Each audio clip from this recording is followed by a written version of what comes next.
The US-North Korea meeting produced a deal light on detail, but has an unconventional approach opened the door to peace?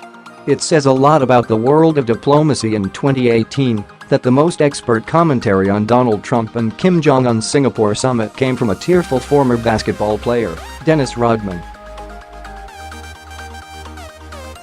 Unlike all the other talking heads dissecting the summit, Rodman has actually met Kim and spent more time talking to the North Korean leader than anyone in the Western world. Almost everyone else is just guessing. Rodman's view was Kim was a big kid who wants to enjoy his life and ideally visit the US. When Rodman kept a promise to bring a basketball team to North Korea, Kim told him, "This is the first time someone has ever kept their word to me in my country." If only the world treated Kim the same way, Rodman said in an emotional CNN interview in which tears streaked down his cheeks, "the door will open." In Singapore, Trump was practicing the Rodman school of diplomacy, behaving towards the North Korean like a solicitous uncle. The president adopted hazy North Korean language on denuclearisation, ditching more precise U.S. arms control terms, defended Kim over the regime's appalling human rights, and presented him with a gift in the form of a unilateral concession, the suspension of military exercises.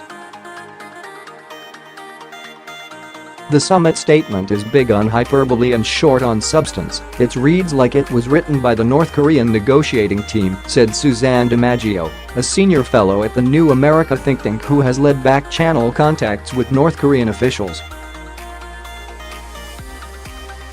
If this had been Obama or any other US leader, Trump would have led the howls of derision at these acts of appeasement of a mass murderer.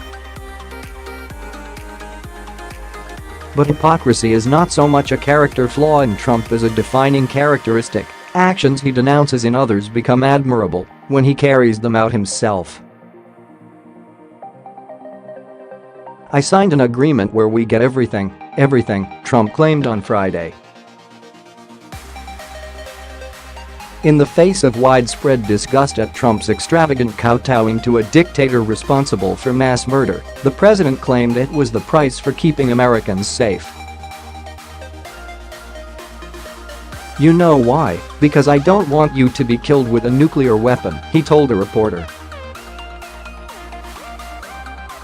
To some extent, Trump is claiming credit for defusing crises he had helped create, with last year's Little Rocket Man insults and threats to totally destroying North Korea.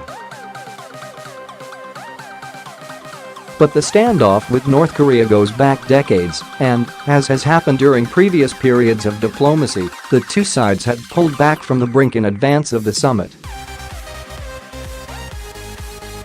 There have been no North Korean nuclear and long-range missile tests for 8 months.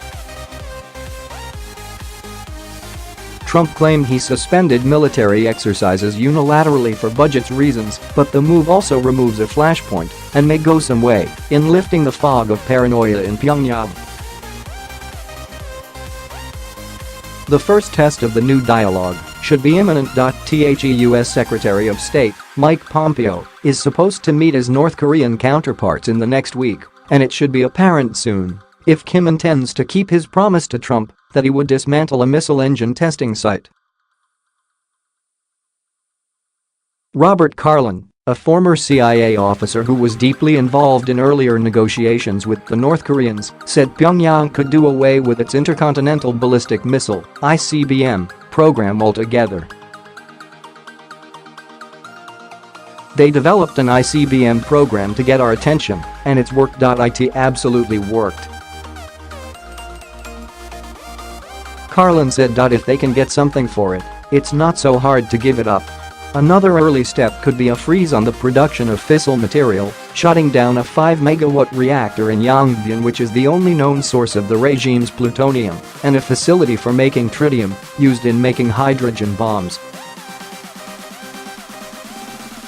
North Korea could also shut down its plutonium reprocessing and uranium enrichment facilities or put them under monitoring. In this scenario, major nuclear disarmament, actually dismantling weapons, would be put off till later perhaps years later. That would involve a North Korean declaration of their arsenal, access for international weapons inspectors to verify that declaration, following by the disassembly of its weapons in production capacity, which would be shipped out of the country. The regime would only give up weapons it now sees as a guarantee of survival once it has confidence it would not be attacked, according to this argument, and that could take years. I think it's important, if we can keep up this sensible relationship with the leader, then it's going to pay dividends, Carlin said. People who say, no, he's a murderous thug, you shouldn't be dealing with him. What would they have us do? What's the alternative? Clap him in irons the next time we see him? It's ridiculous. Under a proposed timetable put forward by Carlin and a Stanford University physicist, Siegfried Hecker, one of the few Westerners to witness the North Korean program firsthand, it would take 6 years to reach the disarmament phase and up to 10 years to complete it. For many arms control advocates, this gradual, phased approach is fraught with wider risk. They argue that negotiations with North Korea that are not directly aimed at the speedy dismantling of its rogue nuclear weapons program would give it legitimacy and send the wrong message to other regimes contemplating whether to build their own bomb. Trump is legitimizing a brutal dictator and the underlying idea that achieving nuclear weapons makes you a legitimate leader. It's a sad day for diplomacy and arms control, said Melissa Hannum, a senior research associate at the Middlebury Institute of International Studies at Monterey. From an arms control point of view, the joint statement in Singapore was particularly empty and significantly less rigorous than a similar joint declaration in 2005. It incorporates the very vague North Korean pledge of steps toward complete denuclearization, a stock phrase of the regime that can mean many things, none of them concrete. Nor is there any timetable or any mention of verification. These are things the Trump administration had insisted in the run-up to the summit that it would demand of Kim. When Pompeo was asked about verification the day after the summit, he immediately lost his temper, calling the question insulting and even silly. The defensiveness is understandable given how far short the summit fell of its own expectations. The agreement reached thus far has none of the rigor and substance of Barack Obama's nuclear deal with Iran, which Trump and Pompeo reviled. They are, however, committed to maintaining the appearance of success, at the very least until the congressional midterm elections. In that time, the US and North Korea are committed to further meetings. Those would be an opportunity for Kim to offer unilateral concessions of his own, such as the downgrading of the missile program.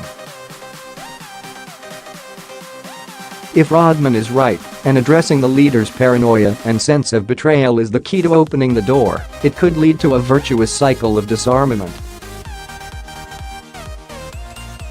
If he's wrong, it will be very hard, if not impossible, to resume the pre-summit level of pressure on Pyongyang.